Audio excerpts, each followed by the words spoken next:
भाग 5। नाटक उस वक्त पास होता है जब रसिक समाज उसे पसंद कर लेता है। बारात का नाटक उस वक्त होता है जब राह चलते आदमी उसे पसंद कर लेते हैं। नाटक की परीक्षा 4-5 घंटे तक होती रहती है। बारात की परीक्षा के लिए केवल इतने ही मिनटों का समय होता है। सारी सजावट, सारी दौड़ धूप और तैयारी का निपटारा 5 मिनटों में हो जाता है। अगर सबके मुंह से वाह वाह निकल गया तो तमाशा पास नहीं, फेल। रुपया, मेहनत, फिक्र सब अकारत। दयानाथ का तमाशा पास हो गया।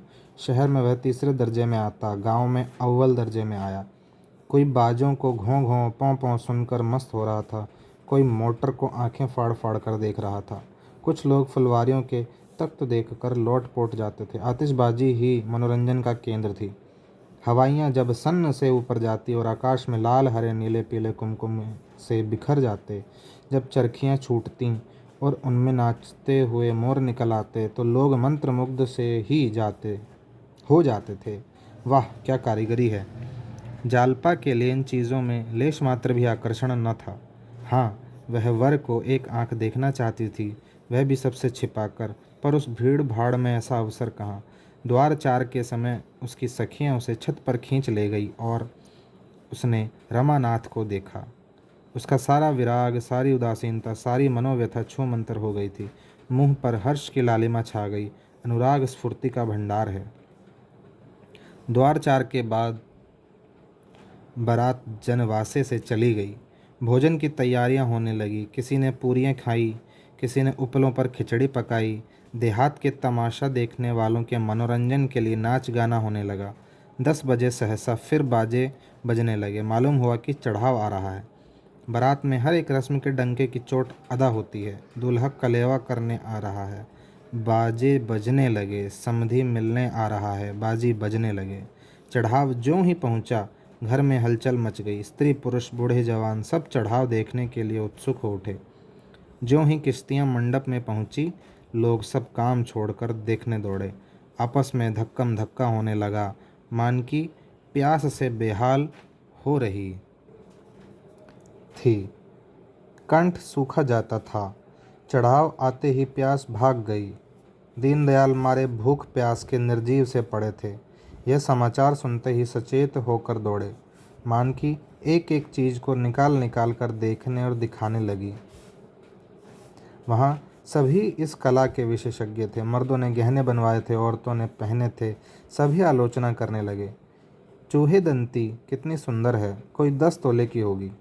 वाह, 11.5 तोले से रत्ती भर भी कम ना निकल जाए तो कुछ हार जाऊं। ये शेर दहात तो देखो, क्या हाथ की सफाई है। जी चाहता है कारीगर के हाथ चूम लें। यह भी 12 तोले से कम ना होगा। वाह, कभी देखा भी है 16 तोले से कम निकल जाए तो मुंह न दिखाऊं। हाँ, माल उतना चोखा नहीं है। ये कंगन तो देखो, बिल्कुल पक्की जड़ाई है। कितना बारीक काम है कि आंख नहीं ठहरती। कैसा दमक रहा है। सच्चे नगीने हैं, झूठे नगीनों में यह आप कहाँ। चीज़ तो यह गुलूबंद है। कितने खूबसूरत फूल हैं और उनके बीच के हीरे कैसे चमक रहे हैं। किसी बंगाली सुनार ने बनाया होगा। क्या बंगालियों ने कारीगरी का ठेका ले लिया है? हमारे देश में एक से एक कारीगर पड़े हुए हैं। बंगाली सुनार बेचारे उनकी क्या बराबरी करेंगे। इसी तरह एक एक चीज़ की आलोचना होती रही। सहसा किसी ने कहा, चंद्रहार नहीं है क्या? मानकी ने रोनी सूरत बनाकर कहा, नहीं, चंद्रहार नहीं आया। एक महिला बोली, अरे चंद्रहार नहीं आया? दीनदयाल ने गंभीर भाव से कहा, और सभी चीज़ें हैं तो हैं, एक चंद्रहार ही तो नहीं है। उस महिला ने मुंह बनाकर कहा, चंद्रहार की बात ही और है। मानकी ने चढ़ाव को सामने से हटाकर कहा, बेचारी के भाग में चंद्रहार लिखा ही नहीं है।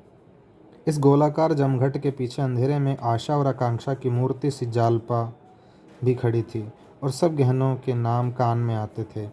चंद्रहार ना आता था। उसकी छाती धक धक कर रही थी। चंद्रहार नहीं है क्या? शायद सबके नीचे हो। इस तरह वह मन को समझाती रही। जब मालूम हो गया चंद्रहार नहीं है तो उसके कलेजे पर चोट सी लग गई। मालूम हुआ देह में रक्त की एक बूंद भी नहीं है। मानो उसे मूर्छा आ जाएगी। वह उन्माद किसी दशा में अपने कमरे में आई और फूट फूट कर रोने लगी। वह लालसा जो आज 7 वर्ष हुए उसके हृदय में अंकुरित हुई थी, जो उस समय पुष्प और पल्लव से लदी खड़ी थी, उस पर वज्रपात हो गया। वह हरा भरा लहलहाता हुआ पौधा जल गया, केवल उसकी राख रह गई। आज ही के दिन पर तो उसकी समस्त आशाएं अवलंबित थी। दुर्दैव ने आज वह अवलंब भी छीन लिया। उस निराशा के आवेश में उसका ऐसा जी चाहने लगा कि अपना मुंह नीचे डाले। उसका वश चलता तो वह चढ़ाव को उठाकर आग में फेंक देती। कमरे में एक आले पर शिव की मूर्ति रखी हुई थी। उसने उसे उठाकर ऐसा पटका कि उसकी आशाओं की भांति वह चूर चूर हो गई। उसने निश्चय किया, मैं कोई आभूषण न पहनूंगी। आभूषण पहनने से होता ही क्या है? जो रूप विहीन हों वे अपने को गहने से सजाएं।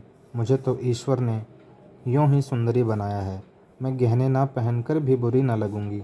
सस्ती चीज़ें उठा लाए, जिसमें रुपए खर्च होते थे उसका नाम ही न लिया।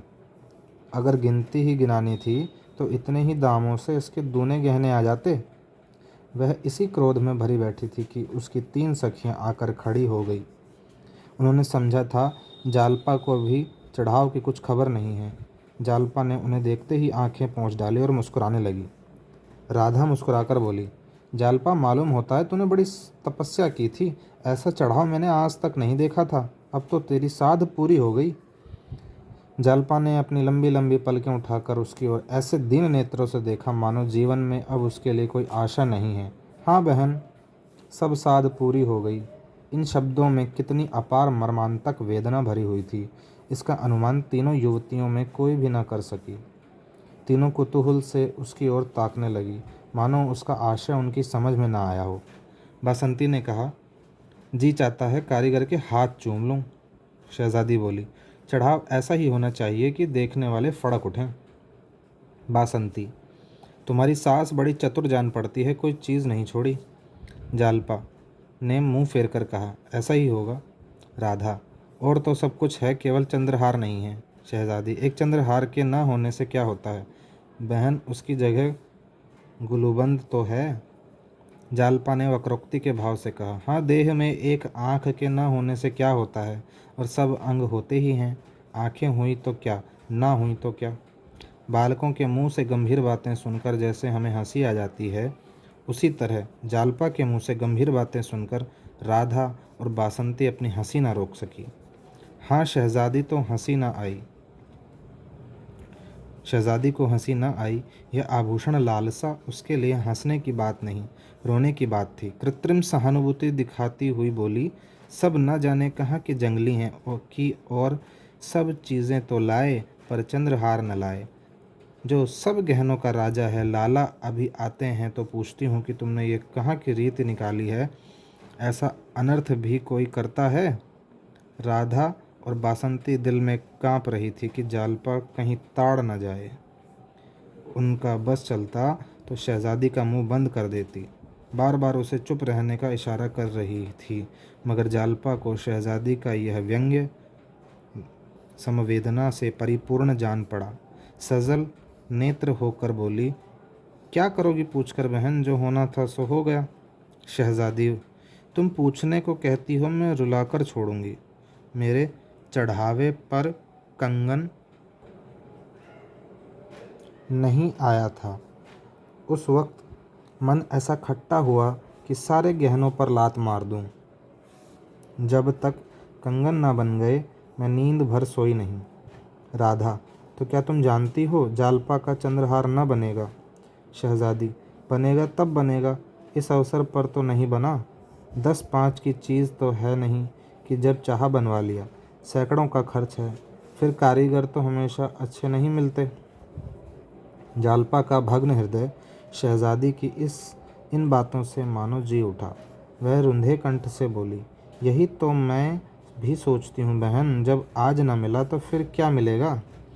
राधा और बासंती मन ही मन शहजादी को कोस रही थी और थप्पड़ दिखा दिखा कर धमका रही थी, पर शहजादी को इस वक्त तमाशे का मज़ा आ रहा था। बोली, नहीं, यह बात नहीं है, जल्दी आग्रह करने से सब कुछ हो सकता है।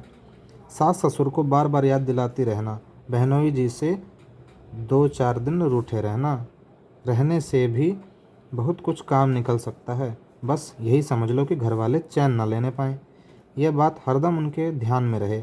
उन्हें मालूम हो जाए कि बिना चंद्रहार बनवाए कुशल नहीं। तुम ज़रा भी ढीली पड़ी और काम बिगड़ा।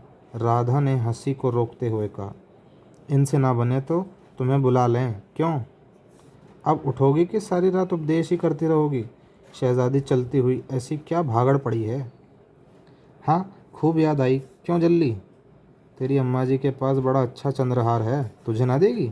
जालपा ने एक लंबी सांस लेकर कहा, क्या कहूँ बहन, मुझे तो आशा नहीं है। शहजादी, एक बार कहकर देखो तो। अब उनके कौन पहनने ओढ़ने के दिन बैठे हैं? जालपा, मुझे से तो ना कहा जाएगा। शहजादी, मैं कह दूंगी। जालपा, नहीं नहीं, तुम्हारे हाथ जोड़ती हूँ, मैं ज़रा उनके मातृ स्नेह की परीक्षा लेना चाहती हूँ। बासंती ने शहजादी का हाथ पकड़कर कहा, अब उठेगी भी कि यहाँ सारी रात उपदेश ही देती रहेगी? शहजादी उठी, पर जालपा रास्ता रोककर खड़ी हो गई और बोली, नहीं, अभी बैठो बहन, तुम्हारे पैरों पड़ती हूँ। शहजादी, जब ये दोनों चुड़ैलें बैठने भी दें, मैं तो तुम्हें गुर सिखाती हूँ और ये दोनों मुझ पर झल्लाती हैं। सुन नहीं रही हो? मैं भी विष की गांठ हूँ। बासंती, विष की गांठ तो तू है ही। शहजादी, तुम भी तो ससुराल से साल भर बाद आई हो, कौन कौन सी नई चीज़ें बनवा लाई? बासंती, और तुमने 3 साल में क्या बनवा लिया? शहजादी, मेरी बात छोड़ो, मेरा खसम तो मेरी बात ही नहीं पूछता। राधा, प्रेम के सामने गहनों का कोई मूल्य नहीं।